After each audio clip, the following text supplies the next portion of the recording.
اب وقت ہے کہ ہم خدا کی زندہ آواز کو سنیں۔ کلام کے لیے میں دعوت دوں گا the church Jesus door of life film ministry کے founder and chairman reverend senior pastor Nadeem Israel کو کہ وہ آئے اور آج کا زندہ کلام ہم سب کے ساتھ شیئر کریں۔ آپ سب کی زوردار تالیوں میں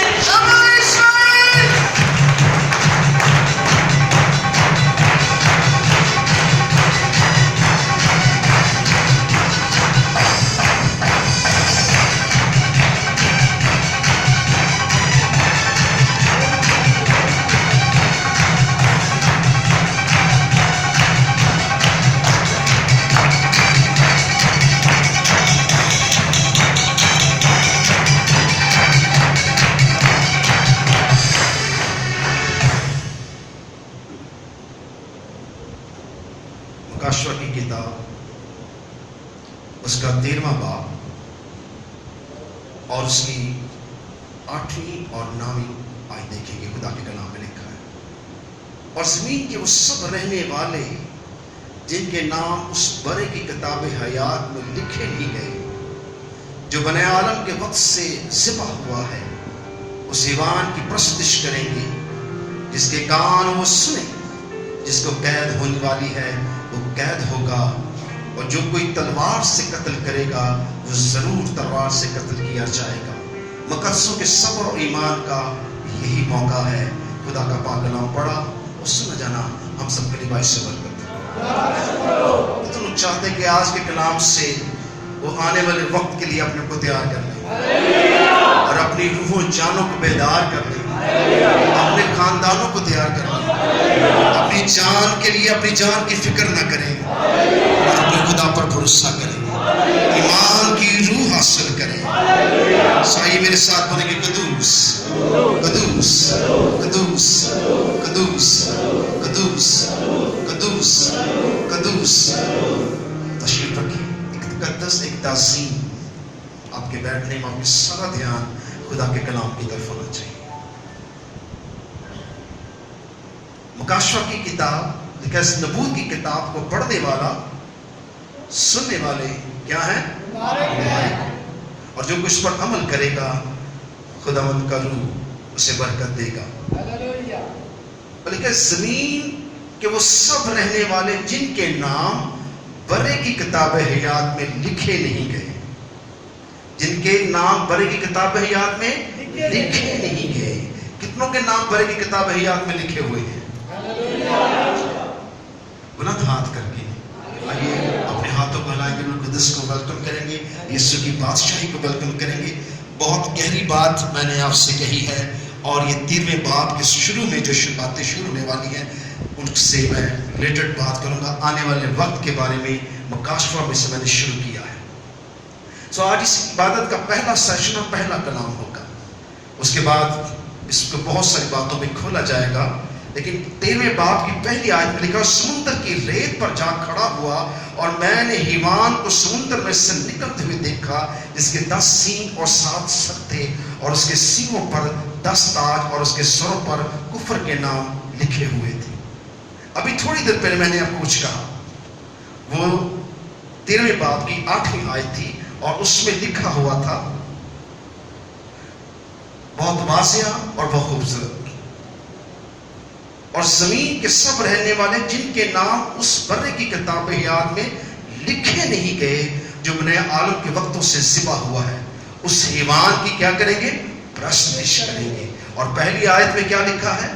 اور سمندر کی ریت پر جا کھڑا ہوا اور میں نے ایک حیوان کو سمندر میں سے نکلتے ہوئے دیکھا، اور اس کے 10 سینگ اور 7 سر تھے، اور سینگوں پر 10 تاج اور اس کے سروں پر کفر کے نام لکھے ہوئے تھے۔ اب ہم اس دور میں پہنچ چکے ہیں۔ یہ اژدہا ایک قوموں کو ظاہر کر رہا ہے، یہ 10 بادشاہیوں کو ظاہر کر رہا ہے۔ ابھی 11 موجود ہیں اور ابھی 7 رہ جائیں گے، اور ایک 8واں ان میں آ ملے گا جو حیوان کا اصل عدد 666 ہوگا، اور وہی انسان کا عدد ہوگا۔ حکومتیں اپنے آپ کو جمع کر رہی ہیں، حکومتیں اپنی پاور بھی کھو رہی ہیں، کیونکہ ابلیس ان پر بادشاہی کرنا چاہتا ہے اور ابلیس اس پر بادشاہی نہیں کر پا رہا۔